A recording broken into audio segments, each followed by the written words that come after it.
Assalamualaikum warahmatullahi wabarakatuh. Waalaikumsalam warahmatullahi wabarakatuh. Salam literasi. Salam literasi. Selamat pagi pemirsa podcast Radar Bengkulu. Pagi ini kita sudah kehadiran tamu narasumber yang akan membahas sebuah inovasi, sebuah ide-ide baru untuk berkomunikasi antara pemerintah daerah dengan masyarakat secara luas. Pagi ini kita kedatangan tamu dari Dinas Perpustakaan dan Kearsipan Provinsi Bengkulu. Selamat pagi Pak M. Multazam MPD. Selamat pagi Pak. Assalamualaikum warahmatullahi wabarakatuh. Waalaikumsalam warahmatullahi wabarakatuh. Beliau ini adalah Kepala Bidang Pembinaan Perpustakaan dan Pembudayaan Kegemaran Membaca, Dinas Perpustakaan dan Kearsipan Provinsi Bengkulu. Pagi ini kami akan memberikan informasi kepada masyarakat luas tentang sebuah sarana komunikasi terbaru yang telah dilakukan oleh Dinas Perpustakaan Provinsi Bengkulu. Nama websitenya yaitu Tanyo Kek Kito. Nah, penasaran bagaimana apa itu website atau komunikasi antara dinas dengan masyarakat terkait Tanyo Kek Kito? Nanti kita bisa mendengarkan langsung dari Pak Multazam. Baik, bisa kita mulai Pak Multazam. Ya. Apa kabar Pak? Alhamdulillah sehat. Sehat. Begini Pak, saya dapat dari medsos, dari pembaca setia Radar Bengkulu cetak dan online bahwa ada aplikasi atau apa sebutannya itu berkaitan dengan Tanyo Kek Kito. Nah, bisa dijelaskan Pak, apa itu Tanyo Kek Kito ini? Bahasa Bengkulunya itu Tanyo Kek Kito. Ya. Ya, baik Pak. Terima kasih. Sebelum ke Tanyo Kek Kito, ya perlu kita ketahui bahwa sehubungan dengan keinginan Bapak Gubernur Provinsi Bengkulu bahwa setiap OPD itu ada inovasi. Ya, yang terbaik untuk meningkatkan pelayanan kepada masyarakat. Dalam hal ini kalau perpustakaan berarti masyarakat pembaca, atau istilahnya pemustaka istilahnya. Ada beberapa yang kita buat dalam tanda kutip ya, atau kita susun. Yang pertama, habis itu ada Apobue. Bahkan tuh Apobue ini mendapat peringkat 2 inovasi daerah seperti Bengkulu. Alhamdulillah pada saat upacara kemarin Bapak Kepala Dinas menerima langsung piagamnya itu. Nah, kemudian ada lagi kafe literasi di bawah itu Pak ya. Yang di bawah itu. Kemudian ada lagi kalau di kearsipan itu ada Pesmero ya kan. Semuanya dibuat dalam bahasa Bengkulu. Nah, salah satu yang mungkin akan kita bicarakan pada kesempatan ini yaitu sebuah layanan pemustaka ya, layanan konsultasi pemustaka. Jadi kalau di di website kita ya, website kita ini perpusdakprof.co.id ya, ini website kita. Namanya As Library di situ, di situ ada Libranda ya, As Library. Nah, karena kita ingin merujuk pada bahasa Bengkulu ya kan, kita sesuaikan menjadi Tanyo Kek Kito. Ya, istilahnya layanan konsultasi pemustaka sebenarnya kali ini. Ya, kita arahkan ke sana. Nah, layanan konsultasi pemustaka sendiri itu adalah sebuah layanan yang disusun ya, kata dibuat untuk memudahkan para pemustaka untuk memperoleh informasi tentang perpustakaan kita ini. Ya, jadi banyak hal. Jadi apa yang ada di dalam itu Pak? Ya, Gitu ini. benar. Sebenarnya mengapa kemudian ada aplikasi ini? Karena kemarin itu ada COVID terutama kan, COVID, kemudian ada hal lain sehingga pemustaka tidak bisa langsung untuk bertanya ke kita tentang apa saja, sehingga ini perlu ada inovasi baru kalau begitu sebenarnya. Jadi untuk memudahkan mereka, para pemustaka, para pembaca untuk mencari informasi tentang apa saja, itu perlu ada aplikasi ini. Jadi itu memudahkan mereka intinya. Kita harus datang ke perpus ya kan.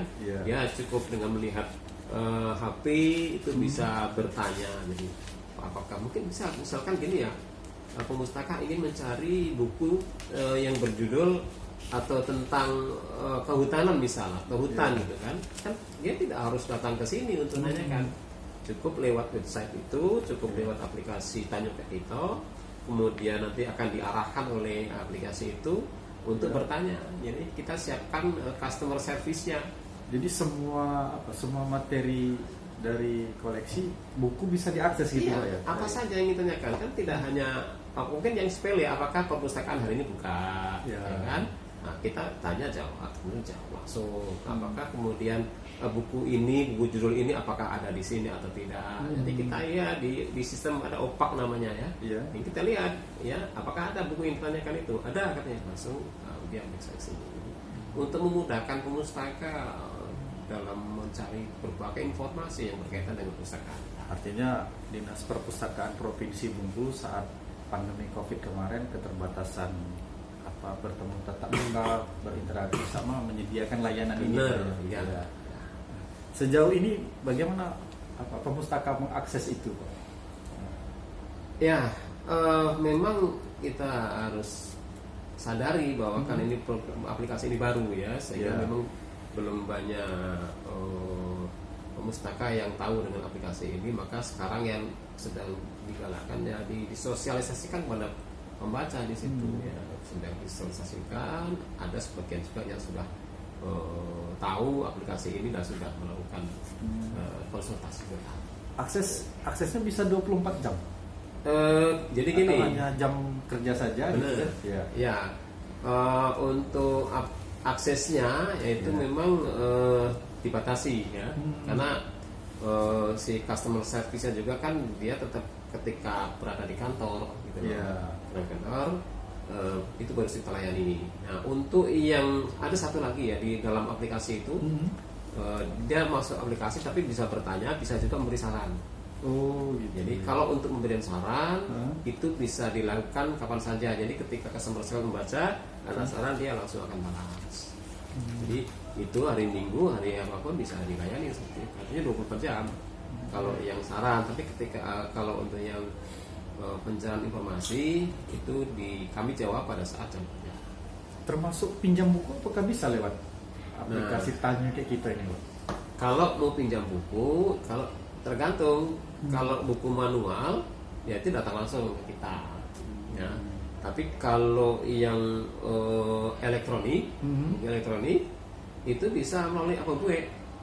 Yang Bapak jelaskan aplikasi Betul. tadi, inovasi daerah ya, itu ya. Jadi ketika memang pemustaka tidak ada waktu untuk bisa ke sini kan, atau ada kendala lain, hujan misalkan tidak bisa ke perpustakaan, itu tinggal buka saja Apobue.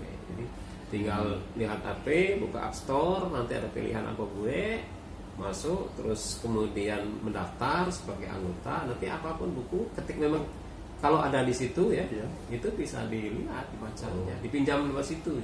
Jadi di Apobue kita punya 5.400 judul. 500 ya 5.400 judul untuk saat ini. Ya, jadi kan kita coba untuk ditambah terus setiap waktu, jadi sehingga nanti pelayanan kepada pustaka ini benar-benar maksimal gitu. Jadi apa saja Pak yang bisa dijelaskan terkait Tanyo kayak gitu, sebuah aplikasi? Ya, jadi sekali lagi saya jelaskan di sini, saya tekankan bahwa aplikasi Tanyo kayak gitu itu adalah sebuah layanan konsultasi pemustaka ke perpustakaan provinsi Bengkulu. Kan memang itu harus melalui website perpustaprov.go.id. Buka dulu website kita, kemudian di situ ada di beranda Tanyo kayak gitu, ada petunjuk di situ gambar WhatsApp. Ya, jadi klik saja di situ, nanti akan diarahkan ke customer service yang ada di sini.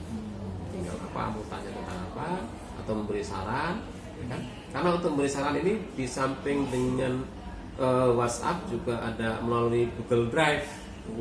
Ya, jadi untuk memudahkan perpustakaan juga, jadi melalui Google Drive kemudian akan diarahkan kepada apa yang harus disarankan di situ. Kita akan jawab atau akan kita respon, itu mungkin tidak dalam waktu yang langsung, mungkin bisa besok atau malamnya itu. Sementara ini aplikasi ini apa bisa diakses juga untuk perpus di kabupaten kota itu? Apa hanya layanannya sementara baru di sini? Gitu? Ya kayaknya untuk kabupaten kota ya tidak bisa mengakses itu karena melalui website kita. Ya, masuknya lewat website kita. Jadi kalau memang kemudian di DPK kabupaten kota ingin ya mereka harus membuat aplikasi itu sendiri. Atau terintegrasi gitu, Pak? Tidak. Untuk sementara ini belum. Mungkin nanti dalam waktu tertentu ya kita akan coba tidak melalui website, tapi mungkin bisa melalui App Store atau Play Store kan, lebih mudah kan. Jadi kapan saja yang pemustaka atau pembaca ingin bertanya, tinggal buka HP-nya, terus langsung bisa diintegrasi. Kapan rencana kita menuju ke berbasis aplikasi di Android itu? Mungkin dalam waktu dekat nih, ini kan kita sibuk dengan kegiatan yang lain ya. Untuk kedepannya untuk perbaikan dari aplikasi ini ya melalui App Store. Tapi kalau yang Apoboe sudah, kalian juga Bapak Ibu pemirsa bisa buka HP sekarang, terus cari App Store, Play Store, kemudian cari Apoboe, langsung bisa di situ. Termasuk kalau ditanya kayak kita juga bisa, hanya harus masuk ke website kita dulu, sudah dulu Pak ya. Kan juga bisa dibuka di HP. Hanya masuknya saja yang berbeda. Tapi untuk ke depan kita akan coba untuk melalui App Store, Play Store. Pak, kita lanjut lagi. Dilihat dari beberapa bulan terakhir sejak aplikasi ini dibuat oleh tim Dinas Perpustakaan, bagaimana respon?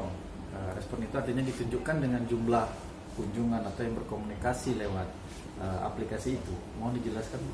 Oke, terima kasih. Jadi memang aplikasi ini kan baru ya. Jadi baru kita dalam tahap sosialisasi, bahkan launchingnya juga belum gitu kan. Namun dari yang kita lihat dari informasi dari customer service itu sudah ada beberapa pemustaka yang bertanya di situ. Bertanya terutama kemarin tentang koleksi kebanyakan. Jadi koleksi apa yang ada di sini, ya kan? Itu mereka bertanya dulu, dan itulah yang sudah ada efek dari aplikasi ini sudah ada, tapi belum banyak lagi karena sosialisasi yang belum merata. Jadi kita berharap mungkin dalam waktu dekat ini ya kita akan dua aplikasi itu kita akan sosialisasikan. Bahkan sebenarnya hari ini saya juga ada janji dengan sudah ada janji dengan SMA 5 untuk sosialisasi itu. Tapi karena tadi kita rapat lagi dengan Pak Kepala Dinas sehingga untuk hari ini mungkin kita tunda. Jadi ada dua nanti yang kita akan sosialisasikan. Pertama tentang Apoboe, ya kan, dan yang kedua tentang tanya kayak gitu. Berkaitan dengan sudah berjalan pasti ada evaluasi yang dilakukan. Apa sih? Ada kendala nggak di dalam pelaksanaan atau penggunaan aplikasi Tanyo kayak gitu ini? Ya, kami kan aplikasi ini berbasis internet ya. Jadi kendalanya itu kebanyakan pada keterbatasan akses internet saja. Kemudian juga kalau mati listrik kan nggak bisa. Jadi kendala teknis seperti itu saja. Untuk kendala lain nampaknya belum kita rasakan apa. Baik, itu tadi. Jadi aplikasi Tanyo kayak gitu ini sangat memberikan kemudahan terhadap pemustaka untuk mengakses perpustakaan daerah Provinsi Bengkulu. Bisa ditanya soal koleksi buku Pak ya. Kemudian bisa digunakan untuk yang lain seputar tentang pertanyaan berkaitan dengan pelayanan perpustakaan. Nah, aplikasi ini dibuat Pak, ini menyasar untuk siapa? Kemudian bagaimana tahapan sosialisasi ini agar masyarakat semakin banyak menggunakan aplikasi Tanyo kayak gitu Dinas Perpustakaan Provinsi ini? Bisa dijelaskan Pak? Ya, makasih. Kalau untuk sasarannya itu semua masyarakat semua yang ingin berhubungan lah dalam kutip untuk perpustakaan, mulai dari bahkan dari anak TK juga ada. Jadi kita juga punya program storytelling. Jadi sebelum storytelling mereka diarahkan ke perpustakaan dulu, ya kan, untuk membaca-baca. Nah, untuk aplikasi ini ya dari TK, SD sampai perguruan tinggi. Bahkan ini yang lebih kebanyakan malah di perguruan tinggi, ya kan, karena ketika dia di kampus kuliah ada pesan dari dosen untuk mencari buku tentang apa gitu kan. Nah, mereka tanya dulu gitu apakah ada di situ ya kan. Begitu juga bahkan saya juga pernah dapat pertanyaan dari pegawai negeri, kebetulan dia sedang S2 kan, ingin mencari sebuah buku, dia tanya melalui aplikasi itu, tanya ke kita, dan kita sampaikan, kita cari di OPAK kan, di aplikasi kita ternyata tidak ada gitu. Dia harus datang ke sini, nggak tahu informasi ada atau tidaknya gitu ya. Nah untuk sosialisasi ini yang sedang kita lakukan sekarang, yaitu bagi pemustaka yang datang langsung. Jadi yang kan banyak tuh yang datang langsung ke sini, yang kita berikan buat kita nanti untuk nanya-nanya cukup pakai aplikasi ini aja ya, gitu kan.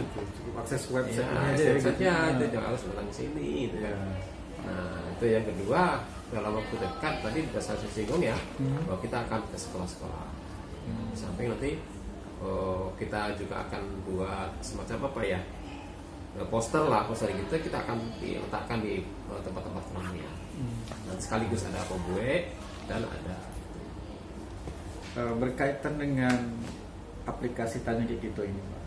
Sesuai dengan bidang Bapak, yaitu ada pembudayaan kegemaran membaca. Bagaimana korelasi antara Tanya Kekito ini dengan meningkatkan budaya membaca di masyarakat Provinsi Bengkulu? Ya, banyak aspek ya yang dapat meningkatkan kegemaran membaca ya. Di samping memang kalau datang berkunjung sini ada ruangan yang nyaman, tenang, bisa fokus untuk membaca ya kan. Nah aplikasi di maksud saya yang Tanya Kekito ini juga arahnya ke sana gitu kan. Jadi ketika dia tidak harus datang ke sini tapi tahu informasi banyak sini, jadi kita berharap itu dapat meningkatkan kegemaran dia membaca gitu ya. Jadi, bahwa membaca itu kan dimulai dari sini ya. Minat ya atau gemar itu dimulai dari sini. Jadi ketika kita sudah nyaman, kita sudah merasa difasilitasi, ya kan, itu otomatis tingkat kegemarannya itu akan meningkat. Jadi arahnya ujung-ujungnya kepada tingkat kegemaran membaca, dan ujungnya lagi adalah meningkatkan indeks kegemaran membaca di Provinsi Bengkulu. Jadi membaca buku, Pak ya? Iya, membaca buku dalam pengertian yang umum, tapi untuk ya khususnya yang luaran dari itu ya bisa membaca banyak hal sih. Tidak hanya buku saja, membaca situasi, membaca kondisi, itu juga termasuk dalam kegiatan membaca. Kenapa? Jadi Nabi sendiri di awal-awal kenabiannya dia Allah memerintahkan untuk membacakan Iqra yang membaca. Jadi kita semua juga seperti itu. Hanya sekarang ini permasalahannya kan banyak sih untuk membaca itu ya. Banyak. Apa masalah yang paling menonjol, yaitu karena sudah ada gadget itu. Ya kan? Orang mungkin tiap hari membaca. Ya kan? Cuman yang dibaca apa gitu. Ini persoalan. Ketika disuruh baca buku ya nanti aja. Tapi untuk baca apa TikTok atau WA ataupun yang lainnya, Facebook ya, bangun tidur dia langsung buka HP. Tapi apakah kemudian mereka bangun tidur buka buku? Kan tidak. Kan kita harus mulai dari situ. Jadi memanfaatkan gadget itu tidak hanya membaca yang lain, tapi juga melihat tadi aplikasi-aplikasi yang kita buat atau kita munculkan di sana. Ada pertanyaan menarik ini, Pak, di era digitalisasi saat ini. Bagaimana eksistensi keberadaan buku sebagai sumber ilmu? Sedangkan di zaman sekarang ini sudah ada HP Android, akses internet mudah di mana-mana. Bagaimana agar kita gemar membaca masing-masing satu orang ini? Jadi bisa melihat buku, ada baca buku satu hari dalam satu buku gitu. Ya, sekarang kita lihat dari proses informasi sendiri ya. Kalau yang di Android itu kan kadang-kadang semua orang bisa memberikan informasi, ya kan, dan informasi itu bahkan mungkin belum tentu benar. Makanya sebagai pembaca kan harus men-sharing, harus menyaring kan. Nah kalau tidak kan itu yang mudah berbahaya. Jadi proses pembuatan sendiri itu berbeda ketika itu gadget atau tapi kalau buku itu sebelum diterbitkan tuh sudah mulai proses yang panjang, ya kan. Ada bedah buku, kemudian ada proses edit dan sebagainya, sehingga yang yang sudah tercetak itu benar-benar memang sudah sumber ilmu benar-benar, tidak hoax di situ, sudah melalui proses yang panjang penelitian dan sebagainya. Jadi mengapa harus buku gitu loh, bukan sumber-sumber dari gadget. Memang sumber dari gadget sendiri ada banyak benarnya juga, ya kan, tidak semuanya hoax ya, tapi ini proses saja yang membedakan pentingnya buku dengan yang ada di informasi yang ada di gadget itu sebenarnya. Dalam kondisi sekarang masih banyak orang datang ke perpustakaan gitu. Ya, jadi diakui memang pada saat Covid kemarin itu mengurangi berkurang karena memang kita juga tidak buka setiap waktu kan, dan waktu kunjung pun dibatasi. Nah, setelah pemerintah menyatakan Covid sudah mereda, ya kan, kemudian sekolah-sekolah juga sudah bisa masuk, nah kita buka full time. Nah, akhir-akhir ini dalam satu hari itu bisa sekitar 400-an pengunjung yang konvensional, artinya dia datang langsung ke perpustakaan. Nah, untuk tambahannya yang melalui aplikasi ya, e-perpus atau apa itu ya juga sekitar 200-300 per harinya. Jadi kalau dikalkulasikan dalam satu bulan ya sekitar 4.000-an di perpustakaan baik secara konvensional maupun melalui aplikasi. Jadi bagaimana dukungan dari Kepala Dinas Haji Mary Sasti Jantan, kemudian dari Pak Gubernur Bengkulu Dr. Rohidin Barsa untuk menggerakkan aplikasi ini secara masif untuk masyarakat Provinsi Bengkulu? Ya, tadi di awal saya sudah sampaikan bahwa ini adalah program pemerintah Provinsi Bengkulu, ya kan, agar semua OPD membuat sebuah inovasi ya, untuk kalau di perpustakaan berarti inovasi yang ditujukan kepada pustaka, ya, karena untuk meningkatkan pelayanan. Dan respon dari ini luar biasa dari Pak Kepala Dinas sendiri, Pak Mary Sasti, ya, begitu respect dan respon untuk aplikasi ini gitu. Ya, alhamdulillah respon luar biasa dari Pak Gubernur. Bahkan tadi ada penghargaan ya di juara 2 itu untuk apa buatnya ya. Nanti jangan, mudah-mudahan nanti untuk aplikasi tanya kayak kita nih tahun depan ya harapan kita mendapatkan penghargaan yang luar biasa. Boleh Pak, ini di segmen terakhir, apa sih yang diharapkan oleh Dinas Perpustakaan terhadap aplikasi Tanyo kayak gitu ini? Ya, pada pemirsa radar yang berbahagia, yang saya yakini cinta buku, ya kan, himbauan kami dari Dinas Perpustakaan dan Perpustakaan 10, ya kan, agar memanfaatkan aplikasi ini dengan sebaik-baiknya. Jadi kita sudah buat aplikasi yang mempermudah Anda sekalian yang pembaca. Kalau dimanfaatkan itu, ya kan, cukup dengan buka website perpusdaprov.co.id, nanti saudara kalian pembaca bisa langsung akses ke aplikasi ini.